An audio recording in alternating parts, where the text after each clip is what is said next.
Buen día, iglesia, bienvenidos a este devocional de día lunes 6 de mayo, titulado La palabra de juicio, y el pasaje a meditar es de Primera Reyes, capítulo 13.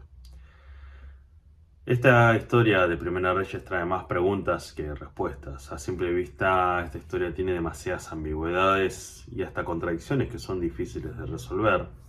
Pero este tipo de historias requiere de una lectura lenta y detallada. La Biblia nunca es inocente en su narración, al contrario, toda historia y redacción tiene elementos claves para entender el mensaje central de Dios para su pueblo. Entonces, ¿qué nos cuenta esta historia controversial y qué nos dice? Bueno, en principio vemos que Jeroboam es interceptado por un profeta joven de Judá. Por la constante violación de él, el rey Jeroboam, hacia el pacto de Dios, Dios declara por medio de un profeta joven de Judá que tanto el reinado del norte como el reinado y la dinastía de Jeroboam no va a permanecer, al igual que no va a permanecer ese altar pagano que Jeroboam había construido hacia los dioses. Todo sería destruido por el juicio divino. Y es que Dios detesta la idolatría y su palabra de juicio contra ella es firme y es de condena a todos los que lo practican. Pero hay una cuestión que trasciende en todo este capítulo, y es que el profeta joven recibe no solamente el mandamiento de ir hacia Jeroboam a decirle estas palabras de juicio, sino que también tiene unas palabras para él, y es de no detenerse, porque si no moriría. Cuando Jeroboam tienta con retener a este joven luego de que lo profetiza, el profeta le contesta de la siguiente forma. Esto lo podemos ver en Primera Reyes, capítulo 13, versículo 8 al 9, que dice: aunque me dieras la mitad de tu casa, no iría contigo ni comería pan ni bebería agua en este lugar, porque me ha sido ordenado por mandato del Señor, diciendo: no comas pan, ni bebas agua, ni vuelvas por el camino que vayas. El profeta cumple con el mandamiento y sin detenerse se va, y no vuelve por el camino con el cual había ido a Betel. Pero el joven es nuevamente interceptado por un anciano profeta que de alguna manera intenta desviarlo del camino y retenerlo en su casa. Este joven profeta recibe la visita del anciano, y este profeta joven nuevamente contesta: no podré volver contigo ni entrar contigo, tampoco comeré pan ni beberé agua contigo en este lugar, porque me fue dicho por mandato del Señor: no comas pan ni bebas agua de allí, ni vuelvas por el camino que vayas. Esto lo volvemos a ver en el versículo 16 y el 17. Es que el anciano de alguna manera insistía en que este joven se quede en su casa, pero insiste una vez más y le miente diciéndole que Dios le dijo que debía ir a su casa a comer y beber agua. Entonces el joven profeta acepta la invitación y va con el anciano sin darse cuenta que es una nueva tentación. Ahora el anciano profetiza en contra de este profeta en medio de la comida. Él profetiza juicio de parte de Dios al joven profeta, que va a morir por no obedecer el mandamiento de Dios que Dios le había dado. Entonces, al terminar esta comida y al salir, el profeta joven es interceptado esta vez por un león en el camino, que lo termina matando. Esto es observado por personas que pasan por el camino y se dan cuenta de que hay un cuerpo del profeta joven que está junto al león, que no termina por despedazarlo. Y esta es la parte más tal vez bizarra del pasaje: es que el león no lo mató para comerlo, simplemente está al lado del cuerpo del profeta muerto. Incluso su asno queda con vida y sin ningún rasguño.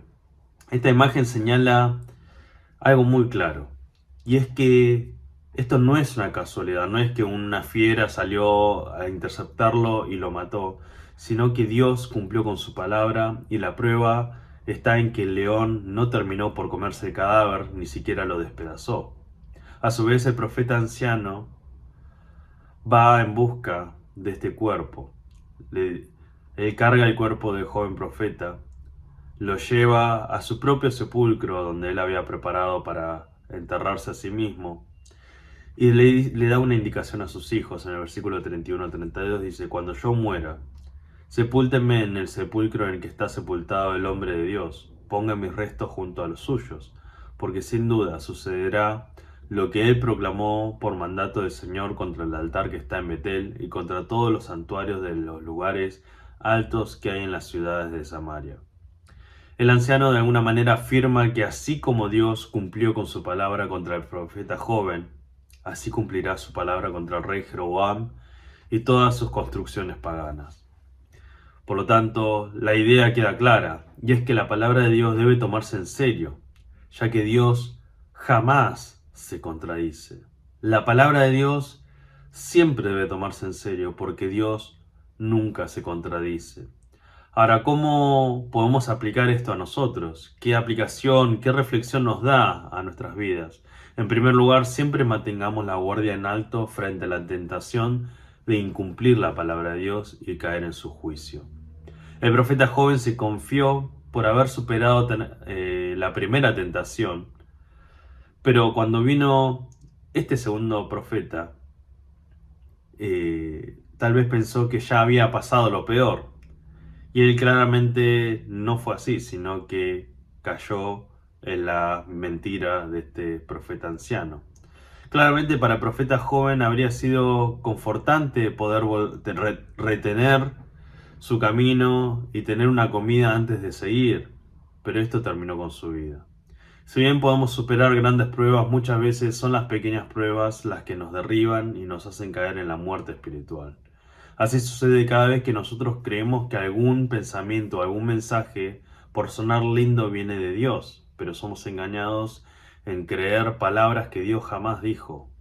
En especial cuando escuchamos a nuestro interior o buscamos mensajes que nos parecen cómodos o confortables, incluso de personas que se hacen llamar profetas o pastores, que más que predicar el arrepentimiento a Cristo y a Cristo, proclaman confort y bienestar.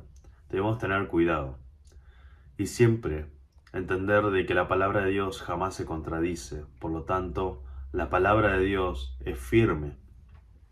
En segundo lugar, tengamos cuidado a quién escuchamos, porque la palabra de Dios es lo más valioso que tenemos.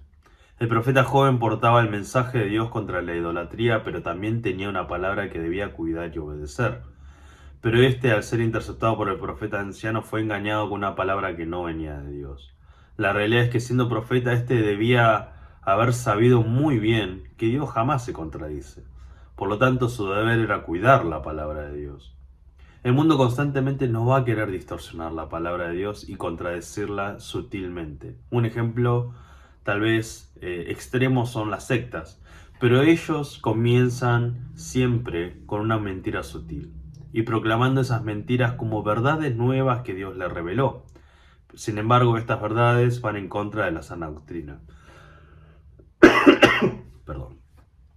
Todo mensaje desviado de la sana doctrina pueden causar nuestras vidas o desviarnos de la palabra de Dios y creer en palabras que Dios jamás dijo. Por lo tanto, debemos cuidar de la palabra de Dios y estudiar siempre de la palabra bajo la autoridad de los líderes de la iglesia y la guía de ellos.